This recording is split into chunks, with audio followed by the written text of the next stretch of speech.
तो अगर आप ब्लॉगिंग या वेबसाइट से जुड़े हुए हैं तो आपको एक चीज का टर्म जरूर सुनने को मिलता होगा कि एसईओ सर्च इंजन ऑप्टिमाइजेशन क्या है। दोस्तों आज मैं आपको कैटेगराइज करके तीनों तरीके का एसईओ को कंप्लीट बताने वाला हूं कि किस तरीके से ऑन पेज एसईओ क्या होता है, ऑफ पेज एसईओ क्या होता है और टेक्निकल एसईओ क्या होता है। इन तीनों में डिफरेंसेस क्या है और किन तरीकों से आप अपने ब्लॉग पे जो ट्रैफिक है उसको बढ़ा सकते हैं। ब्लॉग के लिए ये वीडियो बहुत ही ज़्यादा इंपॉर्टेंट होने वाला है, इसलिए वीडियो कंप्लीट देखिएगा दोस्तों। और अभी तक अगर आपने मेरा चैनल सब्सक्राइब नहीं किया है तो सब्सक्राइब कर लीजिए, क्योंकि ब्लॉगिंग से रिलेटेड जो भी अच्छी और प्रैक्टिकल इन्फॉर्मेशन होती है वो मैं आप लोगों तक लेके आता हूँ। चलिए दोस्तों स्टार्ट करते हैं।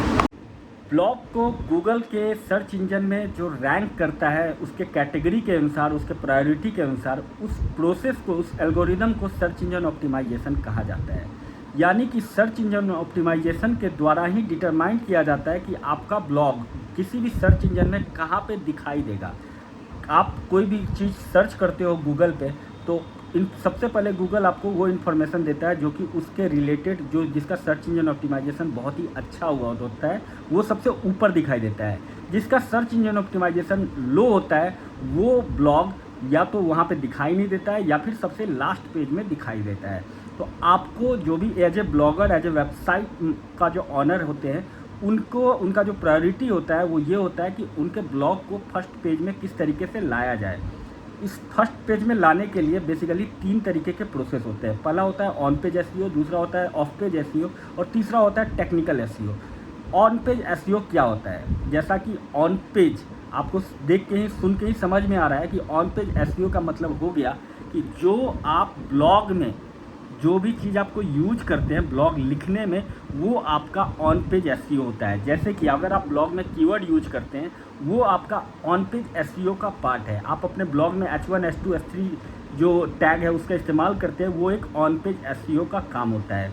आपको 2-3 चीज़ों का ध्यान रखना होता है ऑन पेज एसईओ में। जो आपका जो कीवर्ड का प्लेसिंग है वो आपको, जो प्राइमरी कीवर्ड है वो आपका H1 टैग में आना चाहिए। साथ ही साथ आपका जो प्राइमरी कीवर्ड है वो हमेशा 150 वर्ड के बीच में रिपीट होना चाहिए। ऑन पेज एसईओ में जो आपका मेन कीवर्ड है उसके अलावा भी 2-3 कीवर्ड होते हैं, जैसे लॉन्ग ट्रेल कीवर्ड होते हैं। लॉन्ग ट्रेल कीवर्ड होते हैं जिसको लॉन्ग ट्रेल जो कीवर्ड होता है जिसके थ्रू आपके ब्लॉग को कॉल किया जाएगा उसको लॉन्ग ट्रेल कीवर्ड किया जाता है। यानी कि 2 या 2 से ज़्यादा वर्ड का अगर कोई कीवर्ड होता है तो उसे हम लॉन्ग ट्रेल कीवर्ड के श्रेणी में डाल सकते हैं। तो आपको लॉन्ग ट्रेल कीवर्ड का भी इस्तेमाल अपने ब्लॉग के ऑन पेज एसईओ में करना है। साथ ही साथ आपको ये भी ध्यान रखना है कि आप जो पैराग्राफ लिख रहे हैं वो पैराग्राफ एक स्पेसिफिक प्लेस का हो। यानी कि अगर आपने एक पैराग्राफ में 200-300 वर्ड का लिखा है तो अगला पैराग्राफ में भी कोशिश करना है कि 300 या 350 वर्ड का हो या 250 वर्ड का हो। ऐसा ना हो कि पहला पैराग्राफ आपने 200 वर्ड का लिख दिया और दूसरा पैराग्राफ आपने 500 वर्ड का लिख दिया। ऐसे ब्लॉग का स्ट्रक्चर बिगड़ जाता है जो कि आपके ऑन पेज एसईओ के लिए बहुत ही ख़राब है। दूसरा, जब आप ऑन पेज एसईओ को यूज करते हैं तो आपको इस तरीके से कीवर्ड प्लेस नहीं करना है कि ब्लॉग पे जो आप लिखना चाह रहे हैं उसका मीनिंग बदल जाए। जैसे कि अगर आप कोई इन्फॉर्मेशन देना चाह रहे हैं, उस इन्फॉर्मेशन में ज़बरदस्ती अगर आप कीवर्ड प्लेस करेंगे तो उस इन्फॉर्मेशन का मीनिंग बदल जाएगा। तो हमेशा आपको कीवर्ड का प्लेसमेंट ऐसे करना है कि वो आपको एक अच्छा सेंटेंस बन के तैयार हो जाए, ऐसे नहीं कि उसका सेंटेंस का मीनिंग ही बदल जाए।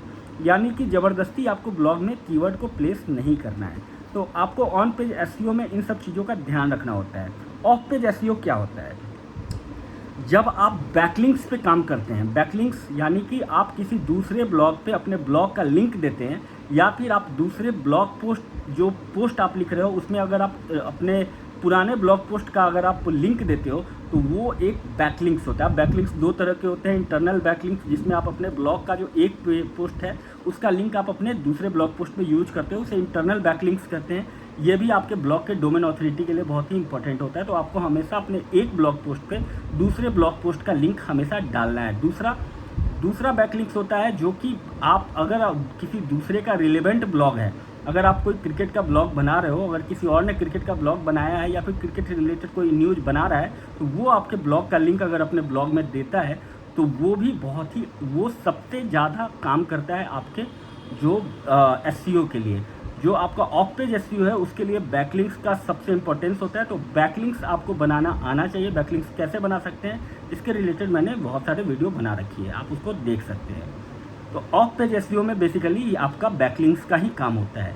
बैकलिंक्स बनाने के लिए आप कमेंट का भी यूज कर सकते हो, जिससे आपको डू फॉलो बैकलिंक्स मिलता है। आप किसी भी अपने आपका जो रिलेवेंट टॉपिक है उसी आप ही के ब्लॉग का जो टॉपिक है उसी के रिलेटेड कोई ब्लॉग है, उसके ब्लॉग पर जाकर के एक अच्छा सा कमेंट करते हैं तो भी आपको एक अच्छा बैकलिंक्स मिल जाता है। तीसरे तरीके का एसईओ होता है टेक्निकल एसईओ। टेक्निकल एसईओ क्या होता है? जैसे अगर आप गूगल सर्च इंजन में जा कर के अपने ब्लॉग को रैंक करने के लिए आप उसको लिस्ट करते हैं, इंडेक्स करते हैं, तो वो एक टेक्निकल एसईओ है। स्कीमा आप डालते हो, वो आपके ब्लॉग का एक टेक्निकल एसईओ है। योस्ट एसईओ का इस्तेमाल करते हो, उसका सेटअप करते हो, वो एक टेक्निकल एसईओ है। तो ये तीसरे तरीके का जो एसईओ है, इसे अभी तक ऑन पेज एसईओ में ही डाला जाता था, लेकिन अब इसे एक नया टर्म दिया गया है, टेक्निकल एसईओ। टेक्निकल एसईओ सबसे इम्पॉर्टेंट पार्ट है ब्लॉग के एसईओ के लिए। अगर आप टेक्निकल एसईओ नहीं करेंगे तो आपका ऑन पेज और ऐप ऑफ पेज दोनों जो एसईओ है दोनों गड़बड़ा जाएगा। तो आपको टेक्निकल एसईओ में उन सब एस्पेक्ट को ध्यान रखना होता है जो कि ब्लॉग का सेटअप में इम्पॉर्टेंट होता है। ब्लॉग का सेटअप में किस तरीके से एसईओ करना है, इसके रिलेटेड मैंने एक एक्सेल में एक सीट बना रखा है, उस सीट को आप यूज कर सकते हैं। उस सीट को कैसे लेना है उसके लिए आपको इंस्ट्रक्शन सेक्शन में नंबर मिला है, आप उस पर व्हाट्सअप कर सकते हैं। दोस्तों वीडियो कैसा लगा हो जरूर बताइएगा दोस्तों, और अभी तक अगर आपने मेरा चैनल सब्सक्राइब नहीं किया है तो सब्सक्राइब कर लीजिए, क्योंकि ब्लॉगिंग से रिलेटेड जो भी अच्छी और प्रैक्टिकल इन्फॉर्मेशन होती है वो मैं आप लोगों तक लेके आता हूँ। थैंक यू, धन्यवाद, रियली अप्रिशिएट योर टाइम।